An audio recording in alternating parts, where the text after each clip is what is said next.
और जब कोई काम, जब वह आवाज अपनी पत्नी को देता है और मां को नहीं देता, थोड़ी सी तकलीफ हो जाती है भीतर, ध्यान रखना। शादी के बाद जितनी मुश्किल सासू को होती है ना, उससे ज्यादा मुश्किल लड़के को भी हुआ करती है। ये मत सोचो कि केवल बहू को एडजस्ट करने में वक्त लगता है, परेशान होती है। ये लड़कों को भी बहुत दिक्कत, जब तक शादीशुदा लड़कों से पूछो, हमेशा कहते इससे तो, हाँ ये तुम क्यों बोल रही, उनको बोलने दो।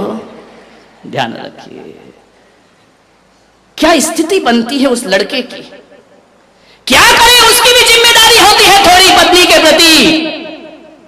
वह लड़की हमारे घर में आती है, वो लड़की का कौन है उस घर में? एक बात बताइए, जो बहू आई है तुम्हारे घर में, तुम्हारी तो बेटी भी है, तुम्हारा तो छोटा बेटा भी है, तुम्हारा तो बड़ा बेटा भी है, तुम्हारा तो पति भी है, सब कुछ तुम्हारा है। उसका कौन है इस घर में? वह तो पहली बार आई है ना, वह तो नहीं जानती, वह किसी को नहीं समझती है। तुम अपने बच्चे का नेचर समझती हो, तुम अपनी लड़की का नेचर समझती हो। बहू की ट्यूनिंग तो किसी से नहीं मिलती है। अब एक बात बताइए, यदि वो बहू अपने इमोशनल को, अपनी भावनाओं को अपने पति से शेयर नहीं करेगी तो फिर किससे करेगी? किससे अपनी बातें बताएगी? किससे अपने दिल की बातें बताएगी? वह पराए घर से आई है, उसे भी तो ट्यूनिंग मिलाने में वक्त लगता है, 5 साल लगता है, 10 साल लगता है। आप अपने बच्चे से 25 साल में ट्यूनिंग मिला पाती हो, बहू से कहती 2 दिन में इस घर में एडजस्ट हो जाओ। वक्त लगता है, समय लगता है। वह किससे बोले? अपनी अच्छी बातें, बुरी बातें ले दे के उससे पति से ही बोलना पड़ेगा। उसके सपोर्ट में कौन है? माने वो किसी को, किसके भरोसे आई है? वो एक पति के भरोसे आई है ना। तो एक बहू यदि पति से समय मांगती है, एक बहू अपनी भावनाएं यदि पति से शेयर करती है, तो सासुओं को दुख नहीं होना चाहिए मेरे भाई, क्योंकि वो पूरी जिंदगी पति के भरोसे ही जीने के लिए वहां पर आई है। आपसे मैं इतना ही निवेदन करूंगा। लेकिन वो लड़की जो पराए घर से हमारे घर आई है, उसके हर एक्शन का वैल्यूएट किया जाता है। वह क्या कर रही है, कैसे बोल रही है, कैसे चल रही है, कैसे खिला रही है। ज्यादा हंस रही है तो आफत है, नहीं हंसती है तो आफत है, रो देती है तो आफत है। सुबह सुबह जल्दी उठ जाए, काम करे, तो सासू कहती डिस्टर्ब मत कर, लेट हो जाए, अभी तक सो रही है। ध्यान रखना, कितनी निगरानी रखते हो एक बहू पर, ध्यान रखिए। मान्यवर, थोड़े से जीवन को बदलिए। हर बात वो पति से ही कहेगी और ये उसका हक है, ध्यान रखिए। समझने को तैयार क्यों नहीं होते हो? उसकी जिंदगी का मजिस्ट्रेट कौन है? उसके जिंदगी का जज कौन है? पति के लिए ही वह शादी करके आती है, ध्यान रखिए। मान्यवर, मां की पीड़ा ये होने लगती है कि अब बेटे पर बहू का कब्जा होने लगा है। दर्द केवल इतना है कि बेटा हाथ से गया। बेटा क्या करे बेचारा? अब शादी के बाद भी तुम्हारे साथ शॉपिंग करने जाए क्या? शादी के बाद भी तुम्हारे साथ पिक्चर देखने को जाएगा? शादी के बाद अरे एक आध बार चला भी जाएगा। कभी तो उसको अपनी पर्सनल लाइफ जीने दो, ध्यान रखिए। मान्यवर, लोग कहते हैं कि बहुएं परेशान है, जहां तक मेरा अनुभव है बेटे बहुत परेशान है। यदि अपनी पत्नी की बात वो मां से शेयर करता है, पत्नी का पक्ष थोड़ा सा मां के सामने लेता है, तो मां कहती अच्छा 4 दिन की आई जोरू का, बेचारा करे क्या सुन सुन के। यदि पत्नी का पक्ष ले लिया तो जोरू का गुलाम होता है, और पत्नी की ना सुने तो पत्नी कहती है अभी तक मां की उंगली पकड़ के चलोगे, बड़े कब होगे तुम। ध्यान, क्या स्थिति बन जाती है उसकी। पहले घर में आता था, दुकान से हंसता था, मुस्कुराता था, खुश होता था। अब आता है, इधर पत्नी का मुंह बना है, उधर मां की त्योरी चढ़ी। कैसा जीवन बना दिया, कैसा नरक में जीवन बना दिया। एक मां को यदि कोई भय है तो केवल असुरक्षा का भय होता है। उस असुरक्षा के भय में वो अपने शक करती है अपने बच्चे पर, और अपने भविष्य की सुरक्षा के लिए बहुओं से अत्याचार प्रारंभ। भय क्यों है आपको? आप क्यों सोचते हैं कि हमारा बेटा पराया? नहीं मेरे भाई, और यदि तुम्हारा बेटा पराया हुआ है तो इसकी जिम्मेदार भी तुम ही हो, बहू नहीं है, ध्यान रखना। 25 साल में, 20 साल में तुम उसे इतना प्यार नहीं दे पाई। 20 साल में तुमने क्या संस्कार दिए हैं कि 20 साल जिसने मां से प्यार किया और 1 साल में पत्नी से प्यार करने लगा। ध्यान रखें, कमी तुम में होगी, ध्यान रखना। थोड़ा अपने दिल को बड़ा करिए। क्या करे माताएं भी, पड़ोस में एक से एक ट्रेनर बैठे हुए हैं, एक से एक सलाह देने वाले। अरे सुना, बोले क्या, बोले बहू आ रही है ना, बोले हाँ, ज्यादा सिर पे मत चढ़ाना। धत तेरे की, घर उसका, बहू तेरे पेट में क्या हो रहा है, ज्यादा सिर पे। आजकल यही होता है, मंदिरों में पद्म पुराण नहीं पढ़ती है, बुढ़िया पुराण ज्यादा पढ़ती है। कोई नहीं पढ़ता मंदिर में, महापुराण पढ़ रहा हो, खुला तो शास्त्र रहता है, बातें कोई और चलती रहती हैं। यहाँ शास्त्र खुला है, वहां 2 बैठी हैं। अब हालत तो बहुत खराब है मंदिरों के, मैं देखता हूँ। लोग कहते महाराज आप मंदिर में ज्यादा क्यों नहीं ठहरते हैं? मैंने कहा सिवा धर्म के और सब कुछ मंदिर में मिला करता है, इसलिए मेरा मन ज्यादा। बैठी थी, मैं जाके दर्शन कर रहा था, 2 अम्माएं बैठी आपस में बात कर रही, शास्त्र खुला पड़ा है, मंगलाचरण किया है, आगे का एक अक्षर नहीं पड़ा है, शास्त्र खुला है। उसने कहा क्यों, तेरी शादी हो गई क्या लड़के की? बोले हो गई। अरे बोले तूने मुझे तो बुलाया नहीं। पुराण कौन सा रखा? पद्म पुराण। और पढ़ा क्या जा रहा है? बुढ़िया पुराण। ध्यान रखिए। बोले तूने मुझे, अरे अम्मा जी क्या करूं, नहीं भूल पाई, कार्ड तो भेजा था नहीं हुआ। अरे आजकल हमने कार्ड छपाना बंद कर दिए, अब तो मोबाइल में ही मैसेज। अरे तू भी पागल हो गई, मैं कभी मोबाइल देखती हूँ क्या? अब देखो पुराण कौन सा खुला है? रामचरित्र खुला है, रावण का चरित्र पढ़ा जा रहा है। मान लो कि बोले कैसी शादी हुई? बोले शादी तो अम्मा जी इतनी बढ़िया हुई, इतनी तारीफ करी। बोले एक बात बता, कितना मिला है? देखो तेल जले तेली का दिल जले। अब तुझे क्या मतलब कितना मिला है कितना नहीं मिला? अरे कुछ लाइए दहेज महेज। बोले नहीं, मैंने ज्ञान गंगा महोत्सव में पुलक सागर के प्रवचन सुन लिए थे और मैंने कह दिया था आज के बाद दहेज नहीं लूंगी। अरे तेरी मती मारी गई, तू भी महाराजों की बातों में लग गई, ना उनके आगे कोई, ना बाबा जी की बात में लग गई तू भी। बोले कुछ नहीं मिला? बोले नहीं। बोले धत तेरे की, हीरा सा लड़का, शब्द देखो, अनुप्रास अलंकार, हीरा सा लड़का कौड़ियों के भाव में बेच। जब इतना हीरा सा था तो तूने अपनी बेटी क्यों नहीं देती? ध्यान रख, मत फूको किसी के घर, ऐसी ट्रेनिंग मिलती है, कान भर दिए जाते हैं और एक हंसता खिलखिलाता घर बिखेर दिया जाता है। ध्यान रखिए। महिलाओं से मेरा निवेदन है, मंदिरों में बैठकर केवल धर्म की बातें होना चाहिए, मंदिरों में बैठकर धर्म कथा होना चाहिए। इसकी बहू नहीं आई, उसका बेटा नहीं, आदमी भी कौन से कम है, ये भी कोई दूध के धुले नहीं है। ध्यान रखना। इनसे यदि पूछ लो कि वेदी पे कौन कौन से भगवान है तो नाम नहीं मालूम होगा। पूछ लो कि किस भगवान का कौन सा चिन्ह है तो तुम्हें नहीं मालूम, लेकिन ये मालूम है कौन की बहू आ रही है और कौन की बहू नहीं आ रही है। कल नहीं आई, आज नहीं आई, कहां गई? धत तेरे की। क्या देखने जाते हो मंदिर में? मंदिरों को अपवित्र मत करिए मेरे भाई। किसी भी सास के कानों में ऐसी गंदगी मत डालो। मेरी सभा में बैठे तो एक एक महिला एक संकल्प करे कि कोई यदि हमारे घर की बुराई या बहू की बुराई करेगी तो कहना मेरा कान डस्टबिन नहीं है, ये गंदगी डालना है तो कहीं और जाकर के डाल, मेरे हंसते खिलखिलाते घर पर बुरी नजर मत लगा। ध्यान रखिए। तुझे क्या लेना देना दहेज मिला कि नहीं मिला, कौन सा तेरे घर में आ रहा है? लेकिन आग लगाना उनका काम है। एक मंथरा ना होती तो राम को वनवास नहीं होता मेरे भाई, ध्यान रखना। कौन कहता है कि मंथरा नहीं है? मोहल्ले में 2-4 तो होती हैं, ध्यान रखना, जिनका काम घरों में आग लगाना हुआ करता है। मान्यवर मैं आपसे निवेदन कर रहा हूं, मेरे कहने का मतलब ये नहीं है कि हर बहू अच्छी होती है। कभी कभी ज्यादा स्वतंत्रता का भी नाजायज फायदा उठाया जाता है, लेकिन किसी एक को देख करके सब बहुओं को गलत कहना ये हमारी नासमझी हुआ करती है। ध्यान रखिए। मान्यवर, सास को बड़ी तकलीफ होती है, बहू को कोई रिश्तेदार आकर पूछ ले, वो सास को ना पूछे तो लगता है मेरा राजपाट चला गया। केवल एक ही भय है, 7 भय बोले हैं भगवान महावीर ने, जो सम्यक दृष्टि होते हैं वो सप्त भय से मुक्त हुआ करते हैं।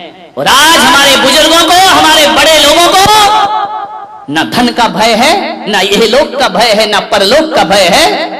इनको यदि भय है तो बुढ़ापे का भय है। ध्यान रखिए। असुरक्षा का भय है। मान्यवर, आज भी बहू उस घर को अपना नहीं समझ पाती है, वो बाहर वाली समझी जाती है। 4 दिन को बेटी आ जाती है। देखो छोटी छोटी बातें बता रहा हूं जो बहुत बड़ी बनती हैं, जो इतनी खाइयां पैदा करती हैं। गर्मी के दिन ससुर जी ने कहा कि चाय बनाओ। बेटी गर्मी में पीहर आई है, बहू भाभी भी है। बेटी ने कहा पापा जी बनाती हूं। अम्मा कहती बेटी तू क्यों बनाएगी? बोले क्यों? भाभी है ना, तू तो 4 दिन को आई, आराम कर ले। तू भी तो ससुराल से आई है, थोड़ा सा आराम कर ले, चैन से रह ले। भाभी है ना, वो चाय बना देगी। अब ये शब्द यदि बहू के कान में पड़ गए, ध्यान रखना, एक प्याला चाय बनाने में बेटी कमजोर नहीं हो जाती, उसका बीपी नहीं बढ़ जाता, वो बेहोश नहीं हो जाती। ध्यान रखना, एक प्याला चाय में कोई बहुत बड़ी मेहनत का काम नहीं था। लेकिन जब कोई सास ये शब्द बोलती है ना कि तू आराम कर, भाभी बनाएगी, ध्यान रखना एक प्याला चाय ने तुम्हारे दिलों की दूरियां बढ़ा दी। ध्यान रखिए, छलनी हो जाता है उस बहू का सीना। क्या फर्क पड़ता है यदि बेटी बना लेती तो। और मैं तो इन बेटियों से भी हाथ जोड़ के निवेदन करता हूं, 4 दिन को आई हो, पीहर में आग लगा के मत जाओ। ध्यान रखिए, आधी आग तो ये लोग भी लगाती हैं।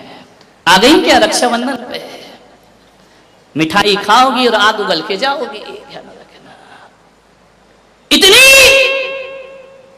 समर्पण दिखाती है पीहर में आकर के अपने माँ बाप के लिए, पूरी बिछी जाती। मेरी मम्मी, मेरे पापा, मेरी मम्मी, मेरे पापा। भाभी तू ये नहीं करती है, भाभी तू सम्मान नहीं करती, भाभी तू इज्जत नहीं करती है। ये 4 शब्द, इतना प्रेम, गजब। ऐसा लगता है कि तुम्हारी मम्मी की शुभचिंतक केवल तुम ही हो। बेटा तो दुश्मन पैदा हुआ है, कंस पैदा हुआ है घर में। बेटे का कोई लगाव नहीं है, कोई अटैचमेंट नहीं है तुम्हारी माँ से, सब कुछ तुम्हारा है। इतना भाई को व्यंग करोगी शादी के बाद, भाभी को व्यंग करोगी शादी के बाद, तू मम्मी का ख्याल नहीं रखता, तू पापा का ख्याल नहीं रखता है। इतनी बातें कर रही हो और ससुराल को नरक बना रखा है। ध्यान रखिए, इतनी ईमानदार होती तो तुम्हारी ससुराल भी स्वर्ग जैसी बन गई होती। जितना समर्पण माँ बाप को दिखाती हो ना 4 दिन में, उतना सास ससुर को दिखाओ, पलकों पे बैठोगी ससुराल में जाकर के। ध्यान रखिए, सोचना है, ससुराल नरक बना है। पीहर सुधारने की बातें करती है। प्लीज अपने पीहर में आग मत लगाइए। अधिकतर झगड़े तभी होते हैं जब ननद घर में आती है। नंद गले का कौन बोला फंद। ध्यान रखिए, मान्यवर मत। अरे आपको तो धन्यवाद देना चाहिए अपनी भाभी को कि मुझे मेरे माँ बाप ने पाया पुसा कर बड़ा करके विदा कर दिया पराए घर में। मैं अपनी माँ का उतना ध्यान नहीं रख पाती। भाभी तू धन्य है कि बुढ़ापे में मेरी माँ का ध्यान रखती है। ये तुम्हारी समझदारी होती है। उस भाभी को सीने से लगाओ, उस भाभी को धन्यवाद दो, उस भाभी को प्रोत्साहन दो, उस भाभी का मान बढ़ाओ, एहसान मानो उसका। तुम तो शादी करके चली गई, बुढ़ापे में साथ तो वही देने वाली है। ध्यान रखिए। लेकिन तुम आके मम्मी के कान में कुछ डालती हो, भाभी के कान में कुछ और डालती। महाभारत खड़ी कर, जिस घर में बेटियां का इंटरफेयर होता है ना, उस घर में सुख कभी नहीं आ सकता है। ध्यान रखिए, इतना ज्यादा किसी की पर्सनल लाइफ पर डिस्टर्ब करने का प्रयास मत करिए। आपसे निवेदन है, समझदार हो जाइए। अरे बेटा इतने जल्दी पराया नहीं होता है। बेटे ने थोड़ा समय पत्नी को दे दिया, इसका मतलब थोड़ी है कि वो माँ बाप से प्यार नहीं करता है। बेटे ने थोड़ा सा समय पत्नी को ज्यादा दे दिया तो वो तुमको इग्नोर कर रहा है। ये मानसिकता हटाइए। समय भले भी देता हो, बेटा तो बेटा हुआ करता है ना। मान्यवर, आपसे निवेदन है बड़ी विनम्रता के साथ, अरे कभी एक बार अपनी बहू को बाहें फैलाकर गले से लगाने का प्रयास किया करो। कभी बोला करो कि मेरी बेटी, जो साथ बेटी नहीं देती वो तू मेरा साथ दे रही है, तू मेरा ख्याल रखती है। 24 घंटे मेरे साथ रहती है, कभी तो उसे सीने से लगाया करो। बेटी को सीने से लगाते हो लेकिन बहू को सीने से नहीं लगाते हो। मान्यवर, मैं जानता हूं एक सास को बरसी तप की है उसने, एक साल के उपवास किए। बहू मेरे पास आई, बोले महाराज मेरी सासू आपके दर्शन करना चाहती है। श्वेतांबर समाज की थी। मैंने कहा 4-5 बजे ले आना, दर्शन दे दूंगा। 80 साल की वह सास बहू लेकर के आई उसे। उसने कहा महाराज इन्हें आशीर्वाद दो, बरसी तप कर रही हैं, 1-1 साल से उपास करे हुए हैं। मैंने देखा कि 80 साल की उम्र में इतनी बड़ी तपस्या कर रही है। मैंने कहा मां तुम्हारा जीवन धन्य है, मैं तुम्हारी अनुमोदना करता हूं। इस उम्र में भी तुम इतने उपास कर रही हो। जानते हो उस सास ने क्या कहा? महाराज धन्यवाद मुझे नहीं, मेरी बेटी को दीजिए, मेरी बहू को दीजिए। मैंने कहा उपास तुम कर रही हो, धन्यवाद उसे। बोले महाराज इतना प्यार और इतनी सेवा तो मेरी बेटी, मेरी औलाद नहीं करती जो सेवा मेरी बहू किया करती है। धन्यवाद इसे दो महाराज। मैं उपास करके बैठती हूं, ख्याल ये रखती है।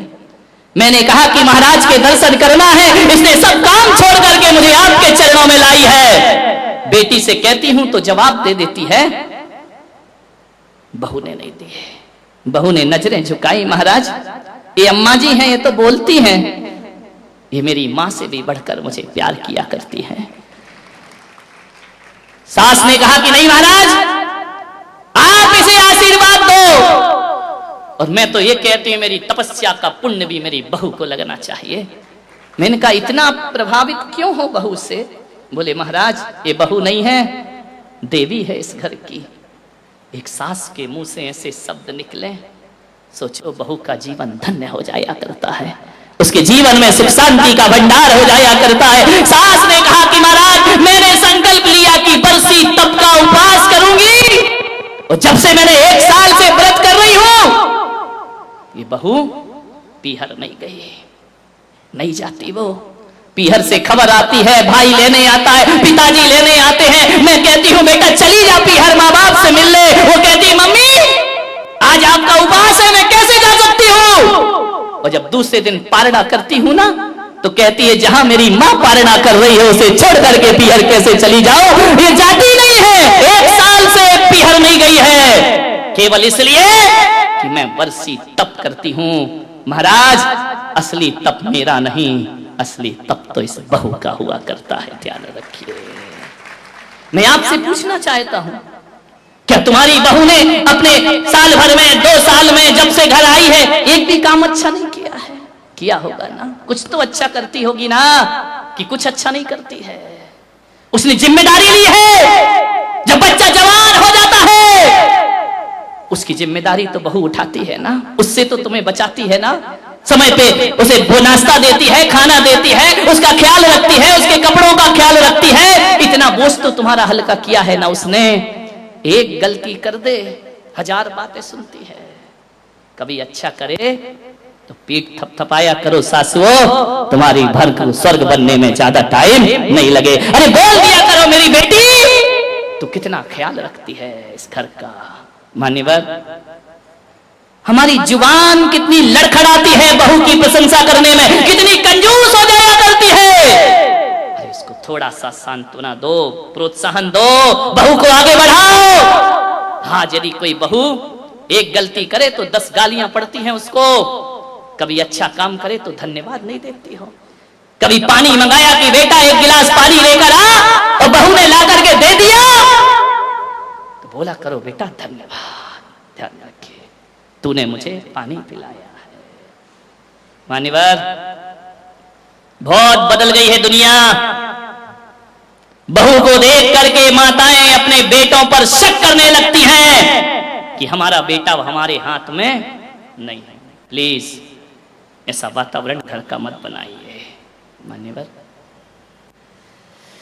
आपसे एक ही निवेदन करूंगा, लड़कों से भी निवेदन करूंगा, घर में 4 लोग होंगे, कहां सुनी होगी।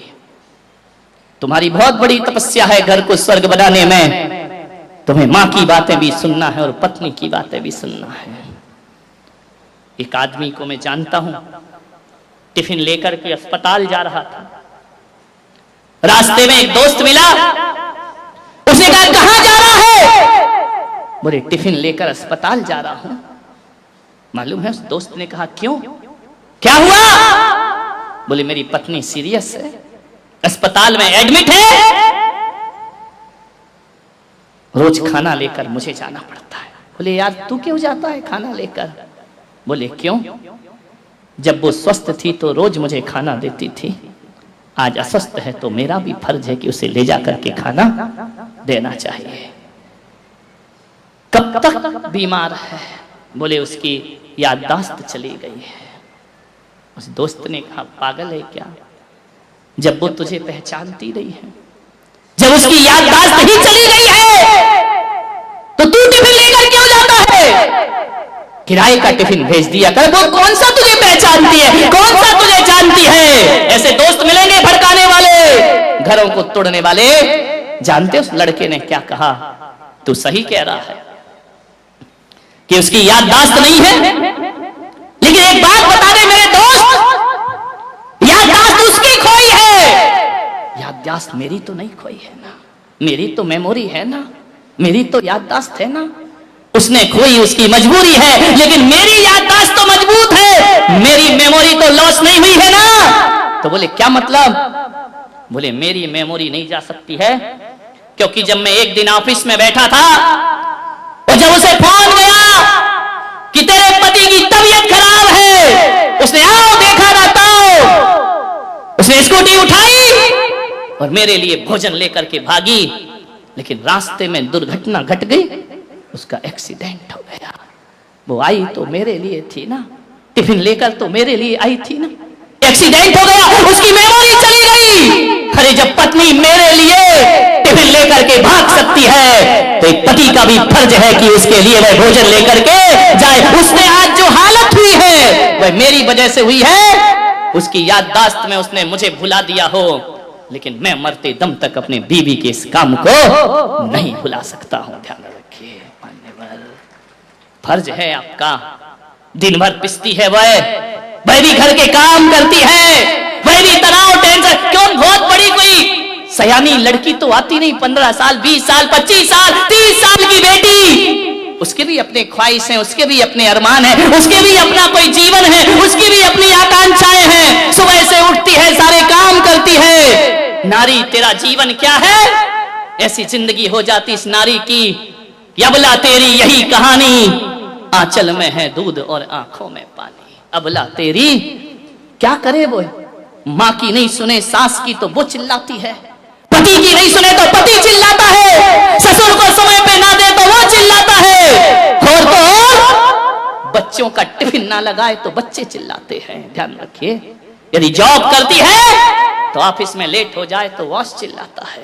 ध्यान रखना, सिवा झिड़कियों के उसे मिलता क्या है? ध्यान रखिए, सोचना है आपको। जिसका काम नहीं करे वही नाराज हो जाता है, जिसको पूछना भूल जाए वही मुंह बना लिया करता है। पूरी जिंदगी एक औरत घर को व्यवस्थित करने में ही पूरी जिंदगी खपा दिया करती है, लेकिन उसके बाद भी उसे उतना सम्मान नहीं मिलता जितने की वो हकदार हुआ करती है। ध्यान रखिए, कितना ख्याल रखे वो सबका। और तो और बेचारी महाराज आ जाए तो उनकी व्यवस्था में लग जाती है, टिफिन बनाती है, रखती है, घर को एडजस्टमेंट करती है, महाराज के चौके में जाती है, धर्म करती है, हर काम। कौन सा काम नहीं करती है? एक पति ने अपनी पत्नी से कहा तू करती क्या है दिन भर घर में? पत्नी ने कहा मैं कुछ नहीं करती। बोले क्या करती है? कमाता मैं हूं, पैसा मैं लाता हूं, तू क्या करती है दिन भर? उसने कहा ठीक है, सूरत की रही होगी। उसने कल बताऊंगी मैं क्या करती हूं।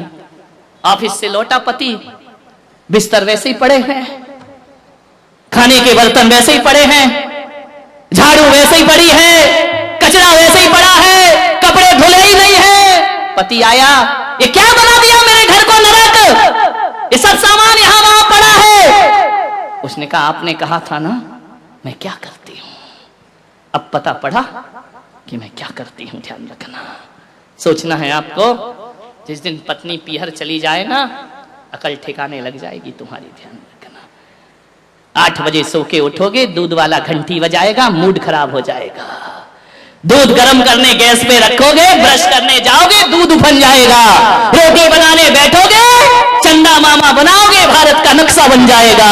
ध्यान रखना, कच्ची पक्की खाओगे, पता पड़ेगा कि पत्नी की कीमत क्या हुआ करती है। ध्यान रखना, ये पिसती है तुम्हारे लिए। अरे ये तो वो नारी है जो अपने लिए खाना भी नहीं बनाती है। जिस दिन पति बाहर चला जाए, जिस दिन बच्चे बाहर चला जाए और उससे पूछे कि बहन क्या बना रही है, बोले क्या बनाना, पति यहाँ है नहीं, बच्चे बाहर गए हैं, घर में कोई नहीं है, अचार रोटी खाती है और दिन गुजार दिया करती है। वही तो भोजन भी तुम्हारे लिए बनाती है, सब कुछ तुम्हारे लिए करती है। नहीं मेरे भाई, नारी का सम्मान होना चाहिए, इज्जत होना चाहिए।